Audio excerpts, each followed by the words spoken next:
little bit of local news and a little bit of local drama. What seemed to be a safe Joe Judge for next year winds up getting fired by the New York Giants. J-E-T-S, Jets! All right, welcome to Jets Talk. My name's Ryan. I'll be your pilot. If you're new here, hit that subscribe button. If you've been here before, welcome back. I love having you here. Boys and girls, this isn't so much a Jets topic, but I will tie it back into the Jets, so make sure you hang tight. I want to talk about this for a minute. But Joe Judge, after 2 days after the regular season, gets fired by the New York Giants. He winds up finishing his Giant career in just 2 seasons with a record of 10-23.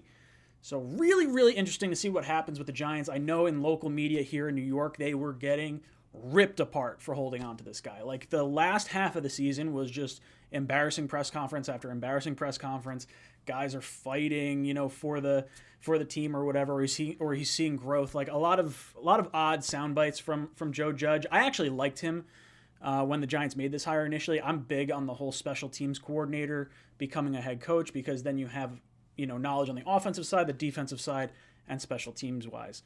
But for whatever reason, it just did not work out with the New York Giants. I would place more of the blame on Gettleman, for sure, the Giants' former GM, but I think the Giants owners basically just kind of came to an agreement after 2 days of talking with Joe Judge. Hey, you know what? A clean split is the way to go. So it's interesting. I think their position winds up jumping to the top of the list, or close to the top of the list, of potential landing spots for new head coaches. And I'm fascinated to see where guys kind of go. From what I hear, Brian Flores is a New York guy. Maybe he winds up coming over here. Some interesting thoughts. Would a Deshaun Watson trade possibly be in the works then? That would throw everyone for a loop, because you got a tradable commodity in Daniel Jones. I do think there are some teams that would be interested at least seeing a little bit more from him. And you have the 2 top 10 picks with pick 5 and pick 7. So interesting. Could be a Russell Wilson situation. I know we've talked about him possibly going to the New York Giants in some sort of a trade. But it's interesting. Are they going to go big game hunting with someone like a Jim Harbaugh, who might have some interesting coming back to the NFL, and then he brings over maybe like a Vic Fangio for his defensive coordinator? That would be fascinating. I've heard rumors maybe some teams try to go after Josh McDaniels again.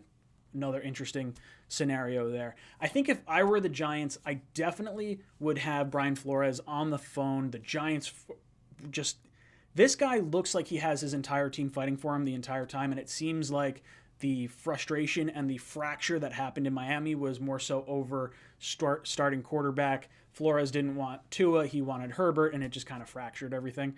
So that's kind of the route I would go if I were the Giants. I'm fascinated to know. I'm sure I have some Giant fans that are on this channel. Jet fans, let us know who you think their head coach should be. But how does this affect the New York Jets?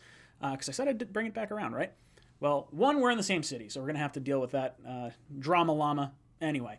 But they have 2 picks in front of the Jets' number 10 pick. So depending on who they select for their GM and who they select for their head coach could alter the way they decide to utilize those picks at the top of the draft, thus impacting this regime. Now, with this coaching change, I would say it's a more likely situation or more likely scenario that the Giants are looking quarterback at number 5, which makes our number 4 pick significantly more valuable. Now, that may not be the case. They may decide to roll with Daniel Jones for 1 more season, but they're going to have to decide on his 5th-year option this offseason. So it's kind of that weird situation that the Jets were in with Sam Darnold last year.